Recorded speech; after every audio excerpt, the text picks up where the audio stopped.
షేక్ అన్వర్ గారి millionaires wealth creation workshop November 20న నిర్వహిస్తున్న ప్రోగ్రాంలో జాయిన్ అవ్వాలనుకుంటే వెంటనే సంప్రదించండి.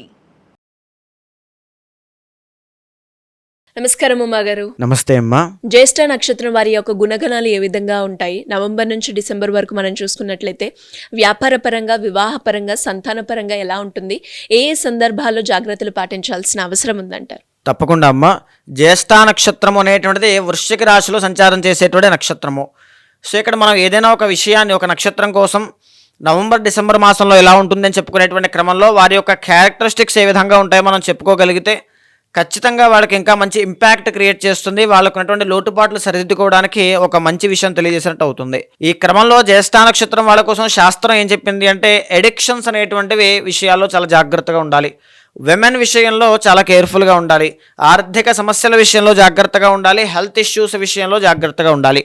ఇవన్నీ ఎందుకని చెప్తూ ఉన్నారంటే, ఇది జనరల్ ప్రాపర్టీస్ ఆఫ్ జ్యేష్ఠ నక్షత్రం అండి. సో మనం మాట్లాడుకుంటే కనుక ద ఒరిజినల్ ఫస్ట్ లార్డ్ వీళ్ళకి బుధుడు అండ్ కుజుడు అవుతారండి. బుధ కుజుల యొక్క కాంబినేషన్ ఎప్పుడైతే ఉంటుందో వీళ్ళ జీవితంలో వీళ్ళకి వ్యతిరేకమైనటువంటి ఫలితాలు ఎక్కువగా ఉంటాయి. అంటే ఎలా అంటే గొడవలు కానీ, కలహాలు కానీ, తగువులు కానీ, ఇలాంటి విషయాల్లో వీళ్ళ జీవితం ముందుకు వెళ్ళే అవకాశం ఎక్కువగా ఉంటుంది. ఈవెన్ కాస్త కోపం తగ్గించుకోవాలి. కుటుంబంలో శత్రువులు చాలామంది ఉంటారు. శత్రు బాధలు అనేటువంటివి జ్యేష్ఠ నక్షత్రం వాళ్ళని చాలా ఇబ్బంది పెడతాయండి. The original second and fifth lord గురుడు అవ్వడం వల్ల ఆర్థిక విషయాల్లో చాలా గొప్పదైనటువంటి స్థితికి వెళ్ళే అవకాశం వీళ్ళకు ఉంటుంది. ఎంతమంది శత్రువులు ఉన్నా సరే వాళ్ళని అధిగమించేటువంటి తెలివితేటలు కానీ, శక్తి సామర్థ్యాలు కానీ వీళ్ళకి చాలా బాగుంటాయండి. థర్డ్ అండ్ ఫోర్త్ లార్డ్ వీళ్ళకి శని అవ్వడం వల్ల గృహయోగము అనేటువంటిది బాగుంటుంది. సిబిలింగ్స్తో కూడా చిన్న చిన్న కలహాలు, తగులు వచ్చే అవకాశాలు ఎక్కువగా కనబడతాయండి. The original first and sixth lord వీళ్ళకి కుజుడు అవ్వడం. కుజుడు అంటే అప్పులు కానీ, లోన్స్ కానీ, ఈఎంఐస్ కానీ వాటిలో పడి చాలా ఇబ్బంది పడతారు. అప్స్ అండ్ డౌన్స్ అనేటువంటివి చాలా ఎక్కువగా చూస్తారు. బంధువుల కోసం బాగా ఖర్చు పెడతారు. అది ఖర్చు అంటే డబ్బు మాత్రమే కాదు, శ్రమ, ఎనర్జీ, ఆలోచనలు, కష్టము, ఎవ్రీథింగ్ అన్నీ కూడా బంధువుల కోసం, ఇంట్లో ఫ్యామిలీ కోసం చాలా కష్టపడతారు. కానీ తిరిగి వీళ్ళకి మిగిలేది మాత్రం చాలా తక్కువ ఉంటుంది. సో జ్యేష్ఠ నక్షత్రం వాళ్ళు ఏంటి అంటే బయటికి అంతలా కనిపించినా చాలా సున్నితమైనటువంటి మనసు ఉన్నటువంటి వాళ్ళు, చాలా సున్నితమైనటువంటి మనుషులని చెప్పచ్చు. ఈవెన్ అతి మంచితనము అనేటువంటిది చాలా ఎక్కువ ఉంటుంది. సో చాలా మంచి వాళ్ళు యాక్చువల్లీ చెప్పాలి అంటే. ద ఒరిజినల్ నైన్త్ లార్డ్ వీళ్ళకి చంద్రుడు అవ్వడము, ఆర్థిక సమస్యలు అనేటువంటివి ఎక్కువగా ఉంటాయండి. ఎందుకంటే చంద్రుడు ఇండికేట్స్ ఇన్కన్సిస్టెన్సీ అని మనం చాలా సందర్భాల్లో చెప్పుకున్నాం. సో ఇక్కడ ఏంటి అంటే ఎర్నింగ్స్ మీద, ఇన్కమ్ మీద ఎక్కువగా ఫోకస్ చేయాలి. వచ్చిన డబ్బుని ఎలా ఉపయోగించుకోవాలి, ఎలా సేవ్ చేసుకోవాలో ఆలోచించాలి. ఎందుకంటే వీళ్ళకి సెకండ్ లార్డ్ గురుడు అవ్వడం వల్ల దాన ధర్మాలు ఎక్కువగా చేస్తారండి. అది అన్నదానాలు కానీ, భగవంతుడికి కానీ, దేనికైనా సరే విపరీతంగా దాన ధర్మాలు చేసే అవకాశాలు చాలా ఎక్కువగా ఉంటాయి. ద ఒరిజినల్ 10th లార్డ్ వీళ్ళకి రవి అవ్వడం వల్ల గవర్నమెంట్ ఫీల్డ్లో కానీ, గవర్నమెంట్ సెక్టార్లో కానీ, పాలిటిక్స్లో కానీ మంచి పేరు ప్రఖ్యాతులు తెచ్చుకోవడం, సంఘంలో గౌరవ మర్యాదలు రావడం, ఇలాంటివన్నీ కూడా ఈ జ్యేష్ఠ నక్షత్రం వాళ్ళకి చాలా బాగుంటాయి.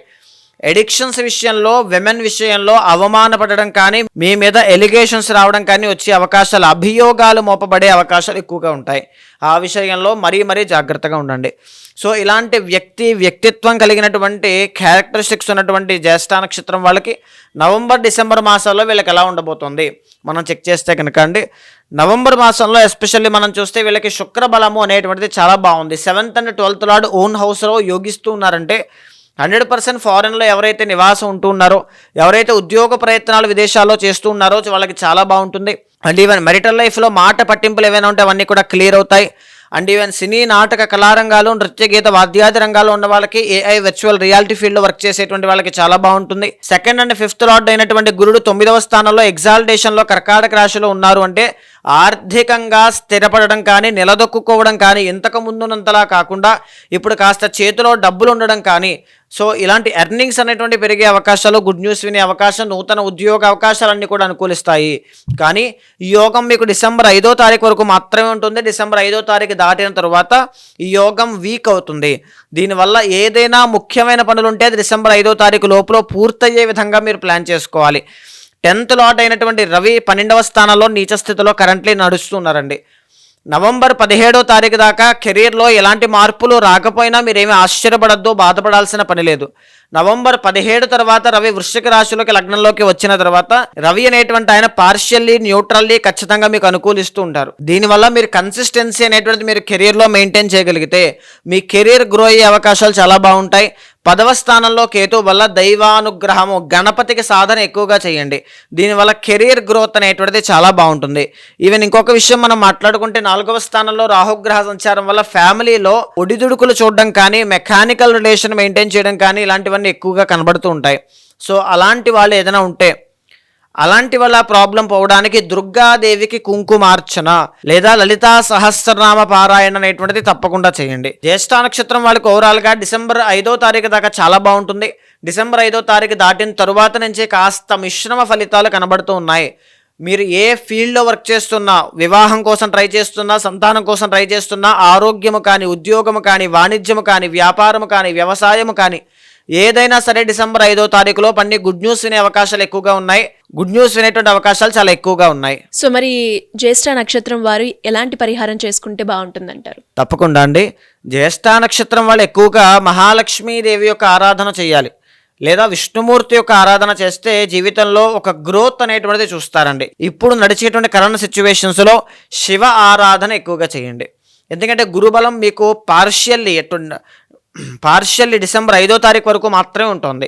ఆ తర్వాత గురుబలం తగ్గుతోంది. మళ్ళా గురుబలం తగ్గిన తర్వాత ప్రాబ్లమ్స్ అనేటువంటివి కానీ, అవమానములు అనేటువంటివి కానీ చూడకూడదు. అంటే స్ఫటిక శివలింగానికి కానీ లేదా శివాలయానికి వెళ్ళి పంచదారతోనూ, ఆవు పాలతోనూ, తేనెతోనూ, ముఖ్యంగా అన్నాభిషేకము అనేటువంటిది నిర్వహించండి.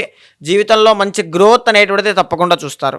ఉమ్మగారు, మీరు అన్నట్టుగానే ఇంకా ఎవరికైనా కూడా వారి యొక్క పర్సనల్ చాట్ని మీ దగ్గర చూపించుకొని వాళ్ళు ఏదైతే సమస్య ఎదుర్కొంటున్నారో దానికి తగ్గట్టుగా పరిష్కారం తెలుసుకోవాలి అనుకునే వాళ్ళు ఎవరైనా కూడా మిమ్మల్ని అప్రోచ్ అవ్వాలి అంటే ఏ విధంగా ఉంటుందంటారు? తప్పకుండా అమ్మా.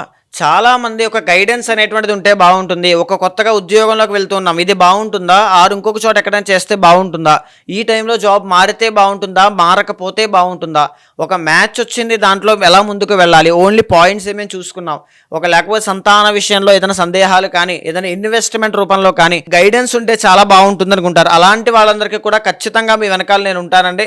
ఒక బ్రదర్లా కావచ్చు, ఒక ఆస్ట్రాలజర్లా కావచ్చు, ఒక గైడర్లా, ఒక ఫ్యామిలీ మెంబర్ లాగా మంచి చెడు ఖచ్చితంగా చూసిన తర్వాత గోచారాన్ని, పర్సనల్ చార్ట్ని సమన్వయం చేస్తూ ఏదైనా దోషాలుంటే శాంతి పరిహారములు ఆచరింపజేసి భగవత్ అనుగ్రహం కలిగేలా చేస్తాను. థ్యాంక్ యూ ఉమ్మగారు, థ్యాంక్ యూ సో మచ్. నమస్తే అమ్మా.